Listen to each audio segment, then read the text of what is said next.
You're listening to There's a Better Way, smart talk on healthcare and technology. If you're up for energizing and story-driven conversations with national healthcare leaders driving industry innovation across the country, then you are in the right place. Hold on to your hats today as we hear a masterclass in what's going on in healthcare innovation. And our guest today is John Schilling, a partner at TPG. He serves as co-managing partner of TPG Capital, the firm's U.S. and European private equity platform, where he leads the operations team and co-leads the platform healthcare investing efforts. John also leads TPG's Life Science Innovations franchise. John epitomizes the words growth mindset. His fascinating career path led him from medical school at the University of Chicago, which he loved, to a surgical residency at Johns Hopkins. Then life threw him a curveball, and he had to abandon his surgical plans. That's when his growth mindset kicked in. He spent time at McKinsey and then at Abbott before landing in the private equity world of TPG. John has an incredible view of the innovation happening across healthcare. I can't wait for you to hear him talk about these innovations and how they are truly helping patients. In fact, when asked about investing at TPG, John explains that, quote, "We always start with the patient." I'm excited for our listeners to hear about how you're changing healthcare for the good of patients and those who care for them. I am so happy to have you on the show today, John. Great to be here. Thanks so much, Melanie. Well, today we're looking at innovation, and we're going to talk about how investing fuels the innovation that is needed to make a difference in the lives of patients and those who care for them. Now, I should say right up front that John is very much an active player in the role of growth investing to drive innovation and change in healthcare, and he led TPG's recent private equity investment in SureScripts. John, I'm going to start with the big question about innovation to lay the context for this discussion, and then we'll go back and hear more about your journey and what brought you to this perspective. So here's my first question. You've been involved with many businesses and innovations in healthcare. What do you see as the top 3 success factors to any business to successfully impact healthcare in a scalable way? Yeah, I think that, well, to begin with, the way that we think about it here at TPG is we always start with the patient and we work back from there. I think no matter what you do, you have to have the patient at the center of whatever innovation, whatever growth you're oriented toward. I think the second thing that is incredibly important ultimately to drive growth and innovation are the resources within a company or whatever institution you're a part of. You have to have the capacity to support both the sustained investment and the people that are required to do it. And then probably in some respects, maybe most importantly, actually, you need a culture of innovation. And I think part of what we have tried to do over time is sort of in partnership with the management teams that we work with is inculcate that sense of that culture of innovation that's central to ultimately driving the growth. Oh, I love that. Starting with the patient seems so obvious, and yet it's not always. So let's start for our listeners where you started. Just give us a sense of where you came from. I know you have your MD from the University of Chicago and did a general residency in surgery at Johns Hopkins. How did that transpire? Yeah, well, it's certainly the case that I have a bit of an unusual background among folks in the investing world, and certainly here at TPG.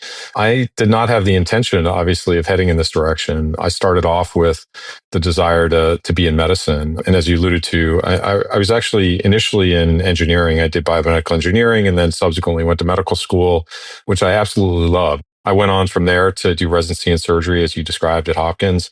And that is an incredibly special place, an incredibly challenging environment. Unfortunately, midway through my residency, I ended up having some issues with my eyesight. So I ultimately left surgery to sort of try to figure out where to next. And it's fair to say I sort of stumbled into McKinsey. I had one of my wife's friends from college was working at McKinsey, and she said, "Well, why don't you come work here?" ended up spending 8 years at McKinsey doing med device, pharma, payers, providers, kind of all things healthcare.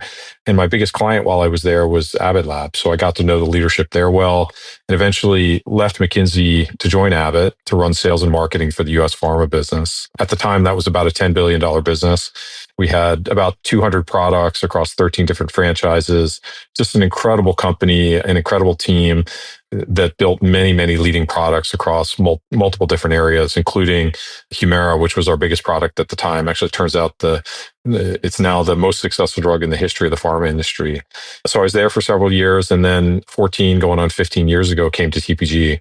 And so today what I do is I have a couple different roles within TPG. One is one of the managing partners of TPG Capital, which is the large Czech private equity business that was sort of the heritage of the firm. And I also lead the operations group, which is a group of people who provide support to our portfolio companies. So I have the good fortune to be involved in the new investments and the portfolio companies and sort of help shape the evolution of the TPG Capital business. Fascinating. There's so much there. I want to go back to your experience at Abbott. And did you work on the Humira drug when? Yeah, I mean, there obviously that was the flagship product for the for Abbott, and I was partnered with a number of colleagues in helping grow that. It was an extraordinary product. I mean, with now I don't know how many indications, a dozen indications or more, but one of the very special products in the history of the industry. Obviously, that has spawned a whole array of other biologics since then.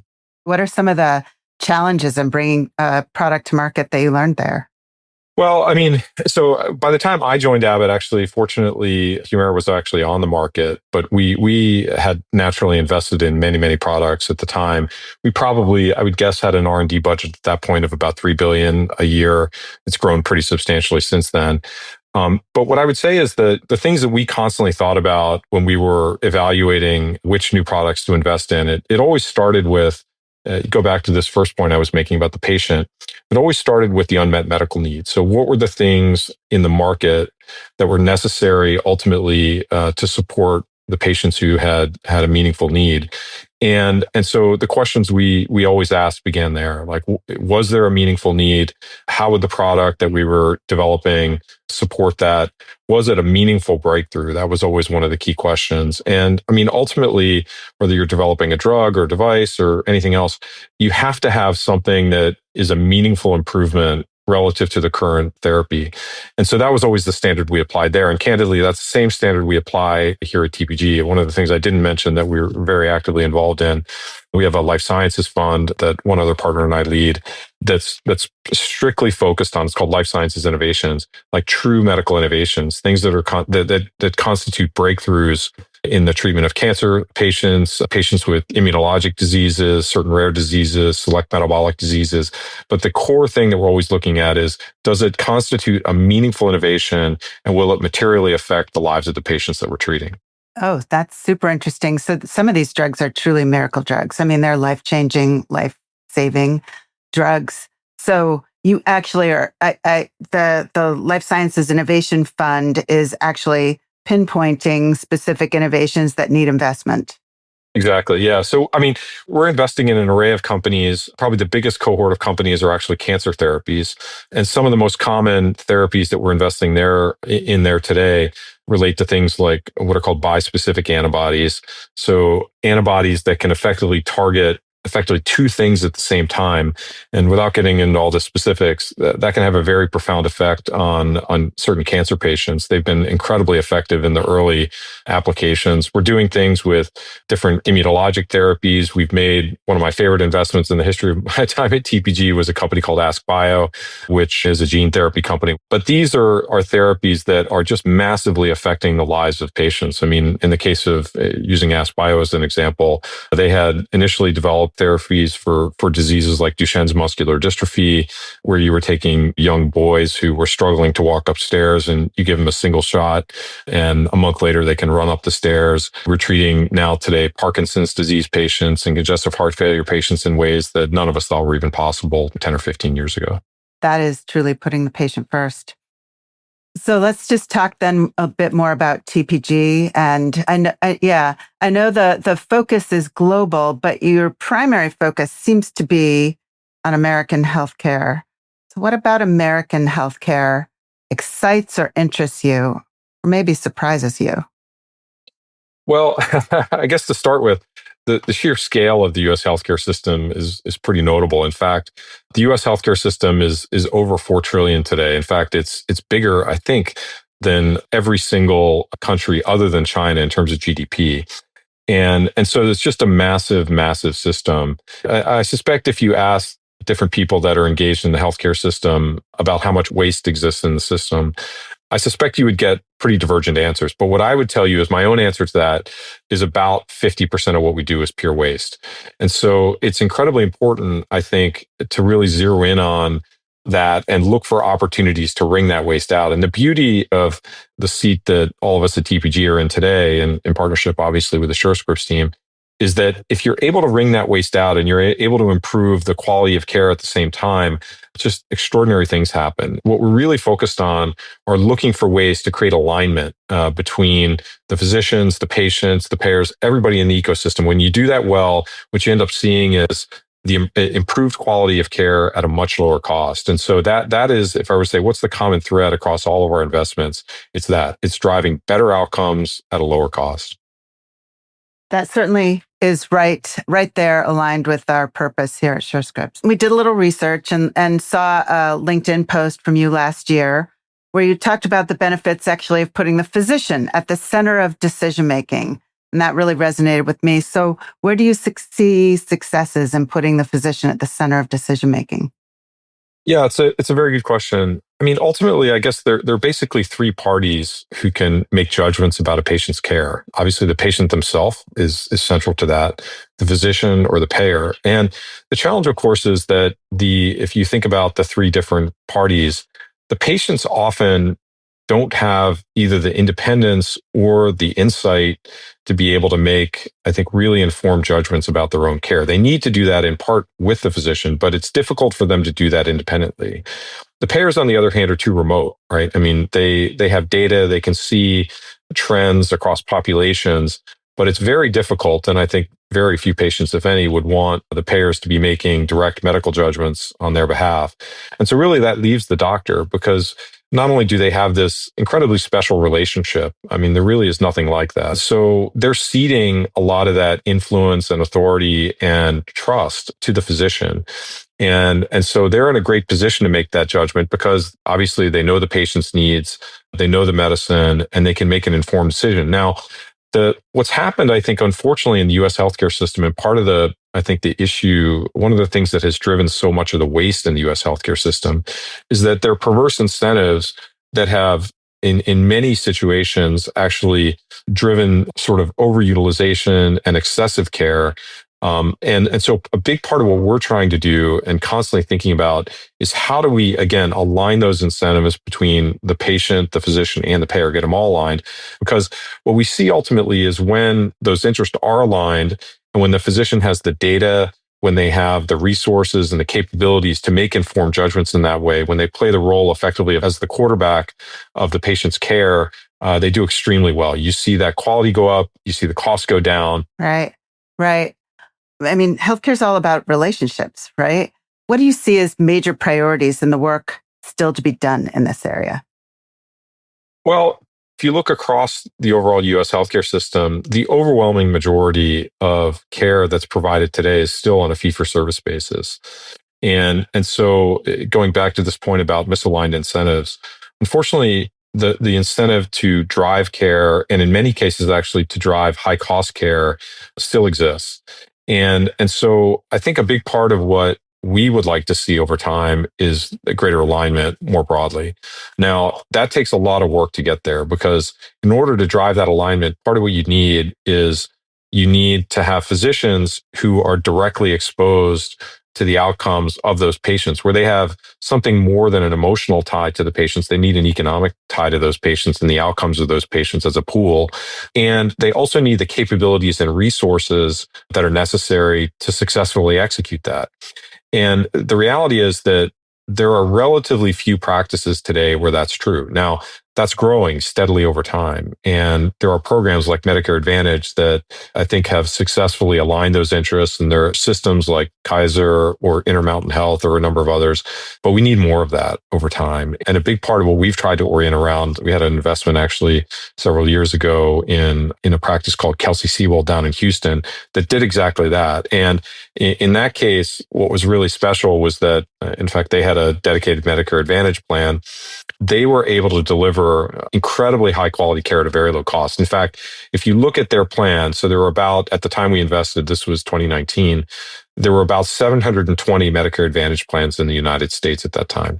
There were only three that had 5 Medicare stars for 5 consecutive years. And Kelsey was one of those 3. So this is an incredibly high quality practice. But what was really interesting is that the care that they were providing was being delivered at about one third lower cost than other competitors in the Houston market. So think about that. They've got the highest quality care, some of the highest quality care in the United States at a price that's about one third lower than everybody else in the Houston market. That's exactly what we like to orient around and what we want to drive. That is such a great example of value-based care working, right? What you're talking about is value-based care. And we've been trying to get this to go at scale across the US for quite a while. What do you see happening that will make this finally take hold and go at scale? I don't think there's any specific catalyst that's going to drive it just yet. I think that this is one of these things that's a multi-decade journey. It will take a long time because you do need movement of different practices. You need the alignment of the payer and the physician and the patient. And so this will take a long time. But where it's happening, those practices are winning. They're doing well, and the patients are doing great. And so when you have that alignment, little by little by little, I would expect over time to see those types of practices perform better and ultimately win in the market, and that'll catalyze the progress there. I can't go through a podcast without mentioning artificial intelligence. So not now anyway. So where does AI fit in this picture? Yeah, it's a good question. So AI is, I think it's fair to say that for virtually every CEO, every board, every company, this is like one of the hottest topics just across the board at this point. And at least as we look at AI here at TPG, we believe it's going to be one of these mega trends that will just have the potential to massively affect virtually every single business. And so we've invested a fair bit internally on our own capabilities, but also importantly in the capabilities to support our portfolio companies. I think it's pretty clear that the early adoption and the early applications of AI are going to be applied to processes that people perform over and over. I'll give you a few examples of the types of things that we're doing now. So, and these are, some of these I think obviously will directly affect patient care. Some of them are just efficiency improvements, but just focusing on healthcare for a moment. Like as an example, we own a company called Nextech, which is a company that's focused on electronic medical records. And they have a base of technology today that uses ambient listening. And a big part of what they're able to do is kind of release the physician from the computer. So I'm sure all of us at different times have been to a physician, and we often have the experience where the doctor is facing the computer, typing a note while they're interviewing the patient. It's just a terrible patient experience. It's the wrong model. So what we're trying to do is take advantage of technology to sort of uncouple the physician from the computer, take advantage of that ambient listening, record the notes. And what's happened is the patient experience has gotten better, and incidentally, the physician experience has gotten much better. And the reason for that is that their documentation and work after hours has gone down by about a third. So dramatic improvement. Or take another example, like with pediatric associates, we're now using predictive modeling to predict actually which patients are most likely to return to the emergency room. So we're trying to identify these very high risk patients and intervene early. And in fact, the early indications here suggest that we're going to be able to reduce those ER visits by about 50% just by early intervention and early tagging of those high risk patients. We've talked about value-based care. We've talked about AI. We've talked about those things. Are there other big changes that are top of mind for you in healthcare in 2025? I mentioned this idea about risk-bearing primary care and providers. We've made a number of investments in that area. I think that's an incredibly important one. Another one that's very important is site of care optimization. So we've been very focused in the last, this is one of these trends that has and will last for many, many years. But getting patients to the right venue of care. And let me give you a couple of examples of that. So we made an investment back in 2017 in a company called Kindred, which we partnered with Humana on. We ultimately split Kindred into two pieces, one called Kindred at Home, that was the home health and hospice business, and second was called Kindred Healthcare, that was the long-term acute care and inpatient rehab business. And the reason we were interested in this, and the reason Humana was also interested in Kindred, was that home health, when done right, is an incredibly valuable sort of service to the industry. In fact, when you compare the cost for basically inpatient care, which is where patients often end up sitting if they can't get access to home health, it can be 10 to 20 times more expensive per day than home health. Not only that, but actually the quality of care is often worse. You end up with, when patients are stuck in a hospital, they have a risk of nosocomial infections and a whole array of other complications associated with being in a hospital. And so that was an excellent investment for us, a great outcome for, I think also for Humana. And just one illustration, and we're doing the same thing actually right now in partnership with Cencora, where we've made an investment in a company called One Oncology, which again is helping shift patients out of the hospital and into an outpatient setting for their oncology care. And the reason that we think this is an important trend is that, just in some ways very similar to the theme behind Kindred, is that if you're an oncology patient, first of all, the therapy can be exact same drug, exact same doctor, can be 2 to 3 times higher if given in a hospital as it is when it's delivered in an outpatient setting. There's no good reason for that. It's just a subsidy from outpatient to hospitals. And so that's one. The second thing is, again, if you're an oncology patient, oftentimes people are immune suppressed. The last place you want to be is in a hospital. And so part of what we're trying to do is pull these patients into the outpatient setting where they're getting better care. And obviously, I mean, all of us have been to hospitals versus outpatient settings. The patient experience is massively better. So you get lower cost, a better quality outcome, and a much better patient experience if you do that. And I think our philosophy is, let's get the patients to the right venue of care. When you do that, good things happen. Well, it strikes me as you're talking, you have just such a fascinating seat at the center of innovation in healthcare, just amazing view of it and stories and so forth. So if we come back to the top 3 success factors you started out with, starting with the patient, really making sure we have the resources and the culture of innovation to impact healthcare, what's the sharpest and boldest success story from your work in healthcare technology so far? Let me start with a provider one. And the story is not fully told here yet, but one of the ones that we're really excited about right now on the provider side, and I can come back to sort of innovative therapies after that. But on the provider side, I think one of the companies that we're most excited about now is a company called Monogram Health. This was a company founded by a guy named Mike Ukren, who we worked with in a prior period. And what Monogram does basically is they are focused on really innovating in the therapy of patients with chronic kidney disease or end-stage renal disease. And what they're really trying to do, again, is get the right patients, or get the patients treated in the right way. And what they're largely doing is they've created standard clinical protocols. They've aligned the interests, like we talked about before, of the payers, the patients, and the physicians all in the right way. And they're driving great evidence-based medicine into the system. And I'll give you one statistic just to illustrate the point.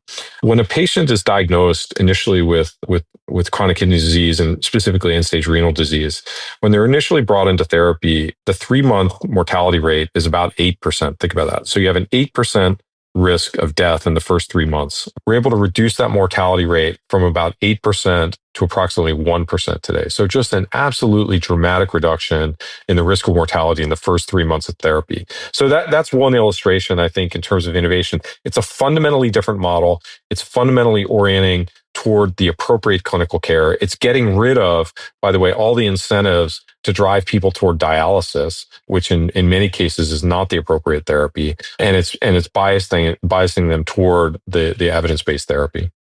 And it sounds like it's taking out the incredible variation in care as well.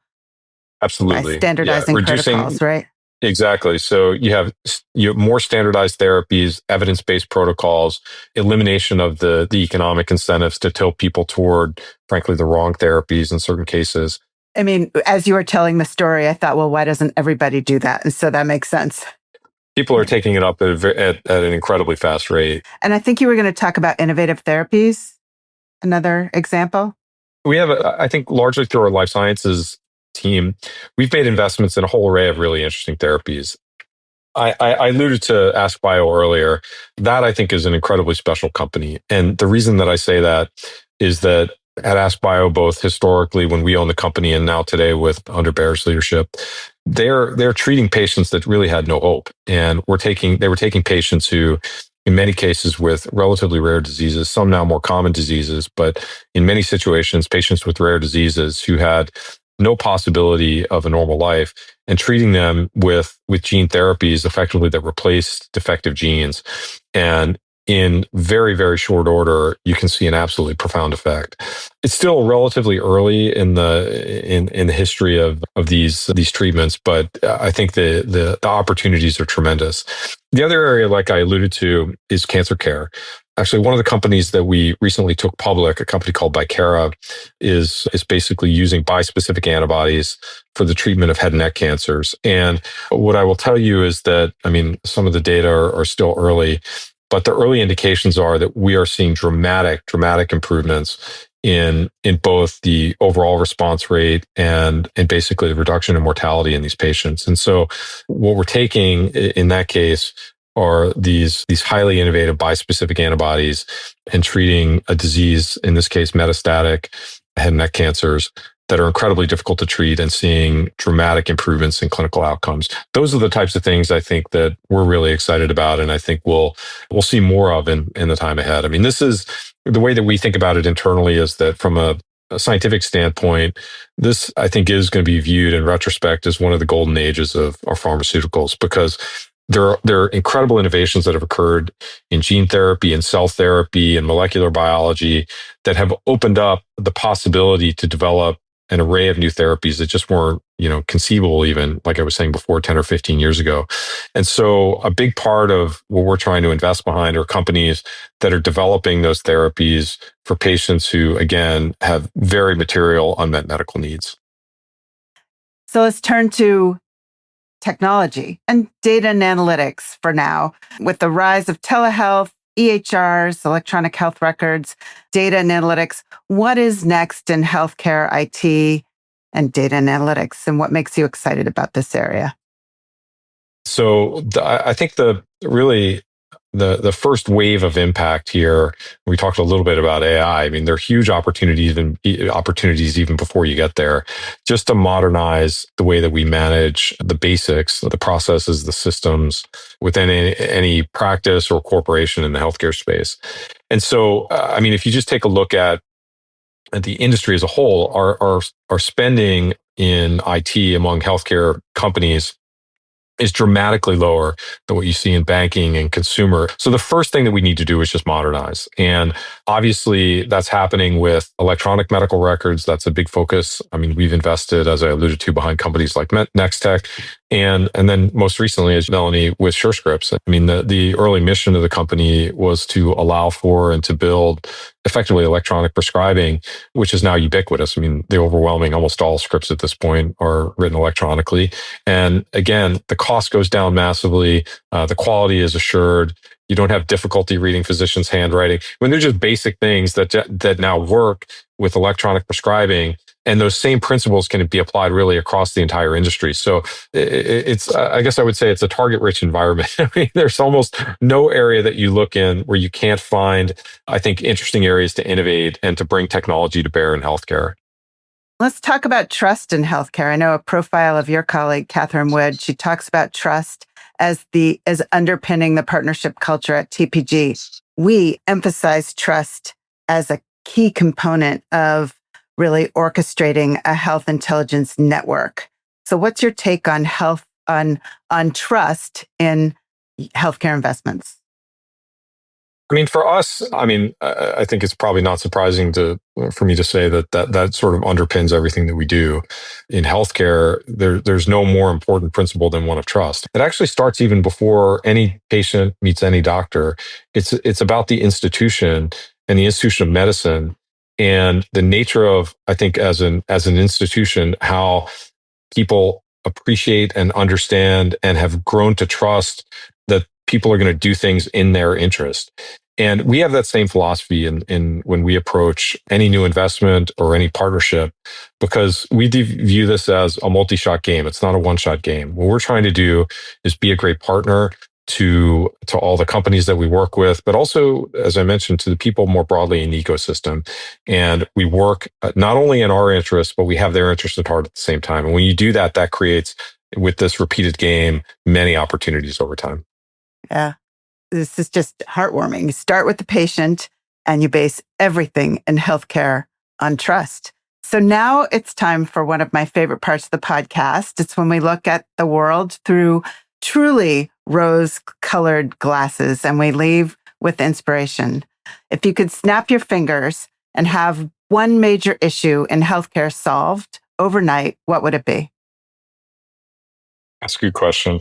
The ones that you would immediately sort of gravitate toward, I mean, certainly I would be things like pediatric cancers and things like that. I mean, anybody who, I mean, when I think back to my time in medicine, I mean, the things that were most sort of taxing emotionally, where I think we actually can have a meaningful effect. It goes back to what we talked about initially, I think, which is this alignment problem. If we can get the proper alignment between the patient, the physician, and the payer, I think really good things can happen. And I think that you'll end up with better allocation of resources, actually more capacity to do things, less waste in the system, and ultimately much better clinical outcomes. And so I think when you step away from the maybe the purely hopeful aspiration and try to take it to a practical aspiration, I think that's probably the thing that I would push most toward, is finding ways to drive that alignment on the provider side, between the payers and the providers and the patients. And if you get that right, I think really good things will happen. What's really interesting as you say that as the thing to snap your fingers and it would be fixed, is that almost every interview on this podcast for now 4 seasons has come back around in some way, shape, or form to collaboration. Not necessarily all around alignment of incentives, some, but certainly cross-segment collaboration, cross-industry, cross some form of collaboration as being required and hopeful. So alignment is just the next step of aligning incentives as well. I mean, in the end, these are really, really hard problems. And right. And so to solve them, to your point, you need people collaborating and you need alignment to make that happen. If you have disparate economic incentives or other incentives, things either don't happen or they happen at a much slower pace than they should. And so when you align those incentives appropriately, just generally speaking, good things happen. Right. Well, what gives you the most hope and inspiration that healthcare can indeed truly heal itself? Yeah, well, I guess the reality is that we've made a lot of progress. I mean, if you look at what happens, I think in the U.S. with, in particular, people that have access to a lot of resources, they have really good outcomes generally. And so what gives me hope is that we have the capabilities, we have the technology, we have many of the tools that we need to help people live longer, healthier lives. And I think the healthier component is a huge element. What I think we have as a challenge, probably something we haven't spoken as much about, is access. And unfortunately, in particular in the US, more so, frankly, than in most other developed countries, we have a massive access problem. And so you end up with these incredible extremes, these incredible disparities in outcomes in many situations, actually, especially in recent years, that are actually diverging even more so than they have in the past. And so while I think the problems are really hard and in certain pockets actually getting harder, what gives me hope is that we can do it. We've demonstrated it in certain cohorts, but we have to figure out ways to broaden that. And that's the challenge, I think, that over and above the alignment challenge we just talked about, but I think is the access challenge. And if we can tackle that appropriately and bring to bear the capabilities and resources that we have, then I think you will see a very dramatic improvement in health span and lifespan and just the quality of life for many, many people. Right. Great point and call out. Well, this has been an incredibly inspirational conversation. I truly think our listeners will find inspiration in hearing the many glimpses of things that are actually going really well and innovations that are working that will make healthcare better and patient care better. So thank you so much for spending time with us, John. No, it's a pleasure. Thanks for doing this. So it's been a pleasure.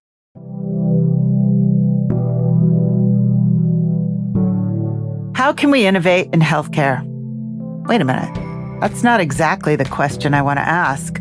The better question is, how can we innovate in healthcare with the patient and the physician at the front and center of it all? As you heard in this episode, that's the question we're asking, and it's the question we'll continue to ask throughout the podcast this season.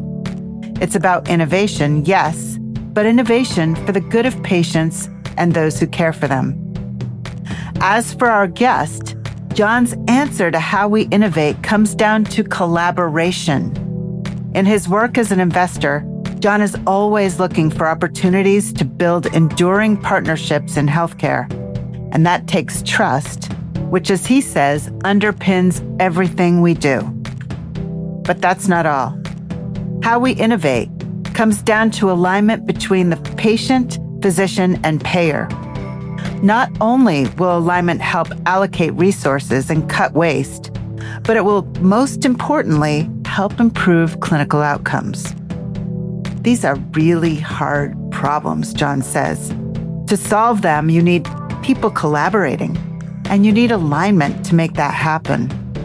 That's what John focused on in this episode, and the stories he told are exactly why we do this podcast, to uncover the amazing innovation happening in healthcare and to shine a light on what it takes to make these bright spots a reality of higher quality care at a lower cost. And on that note, thank you for joining us today, John.